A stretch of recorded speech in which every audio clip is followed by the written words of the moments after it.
Peace to you. We are now on lesson 4, and I'm going to be brief once again, as I was able to decide that what I was doing before might have been a bit taxing. So now I'm going to try to make it a little bit more enjoyable when you see it's only 15 minutes. In those turbulent years of Nazi expansion and the Arab uprising, the creation of a Jewish state was the first formally suggested, not by a Jewish body, but by the Royal Commission, headed by Lord Peel, which investigated the causes of the uprising. Opinion among the Palestinian Jews, as later at the Zionist Congress, was sharply divided over the proposal.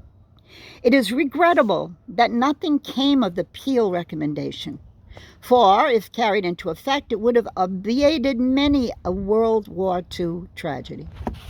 After its fairly universal repudiation, the British government reversed its strong policy and increasingly yielded to Arab pressure. After a futile London conference with Arabs and Jews meeting separately, there you go, Faraktos in Arabic and in English, divide and conquer. It's kind of like when the police have a suspect, they call them in separately, and then they play good cop, bad cop. I don't know if you even know what I'm talking about, but it's like a drama. It's like a play. Everyone plays their part. I'll help you. I'm on your side. Don't listen to him. You know, this is why I stay with books. Reality is sometimes really taxing. Although I've never been taken in by police. However, I've watched enough TV in my youth to know how this works. Yeah. Is there a difference between police with criminals and diplomats with their agendas? Let's get back to the book. The government issued its notorious White Paper of 1939, which restricted Jewish immigration to 15,000 a year for the next 5 years, after which no Jews would be admitted at all without Arab consent. Britain, then on the defensive against the Axis powers, pursued her feudal policy of appeasement, not only in Munich, but also in the Near East. As on the international scene, so in Palestine. This policy backfired. During World War II, Britain found little support in the Arab world. The defense of Egypt was left almost entirely in the hands of British troops, which included a contingent of Jewish volunteers from Palestine. In fact, the latter would have been much more numerous had Palestine's British administration freely accepted them, rather than waiting for an equal number of Palestinian Arabs to enlist. All through the early war period, the Zionist leaders pressed for the creation of a Jewish army to be recruited in the United States and other neutral countries.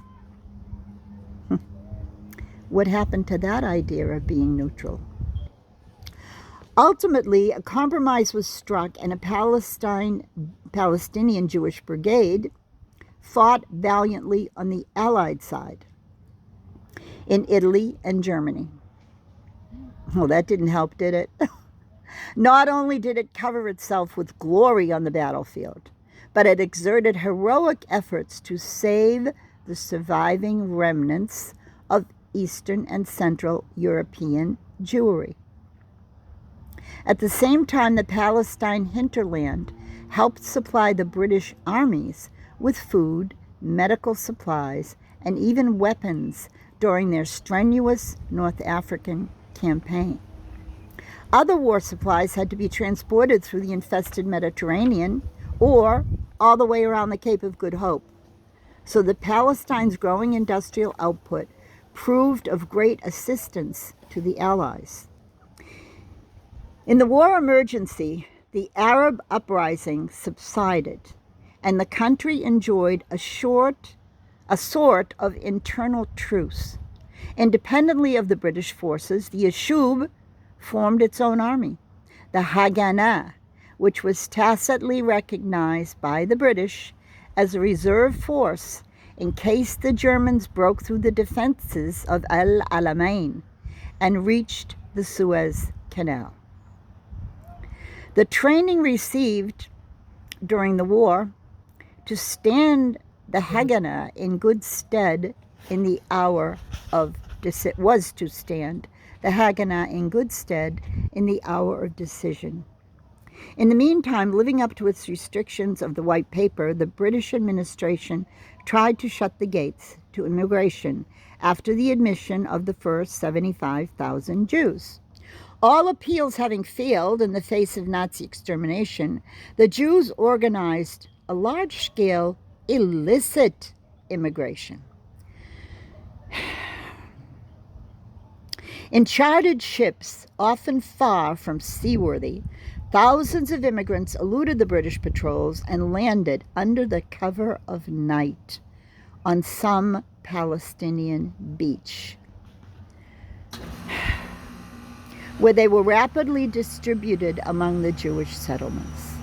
Sometimes, however, a boat was caught and its human cargo sent back to almost certain death. On her enforced return journey, the Struma, that's the name of the ship, the Struma sank in Turkish territorial waters with but few survivors among its 800 passengers. World indignation was aroused, and in Palestine itself, passions were fanned to a white heat.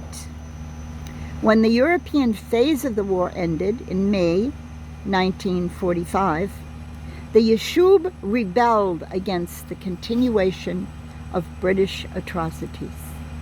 From among revisionist circles, especially, there emerged the Orgunzvei Lumi and the Stern Group, which retaliated in kind. The blowing up of the King David Hotel, the breach of the Akko prison walls, and liberation of its political prisoners, and the hanging of 2 British sergeants were some of the highlights of this much publicized terroristic campaign. But the majority of the Yashub quietly continued building up its military and economic resources, bringing in as many illicit immigrants as possible, and preparing itself for the unavoidable day of reckoning. Yes, my advice is to look up Yashub again, as I started the series with it, because it was not easy to actually find any information on Google. Anyway, that's like a homework assignment. We can discuss more of that later. Yes, and we can also discuss later the word Hadassah. Hadassah, I grew up with that word, as a young person in the Boston area. We always knew of it as a women's organization, a very charitable organization, wherein women staffed, Orthodox I think they were, many projects, useful projects. And amazingly, is it amazing, or is it Allah just doing his thing as he always does? I never knew that this book, how many years ago did I have hold of it? Perhaps, 30, 40 years ago. I never knew that this book was literally a project of the Hadassah. Yes, I might do a lesson on that alone. It was a woman's project, a charitable woman's project.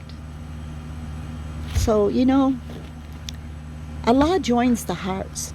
He knows what's in your heart, and he knows your intention. I'm a woman, and I want peace. But I'm also an educated woman who studied a lot about war. And I know war is mentioned in the Quran. Yes, I think this does need a separate lesson. Inshallah. Assalamu alaikum.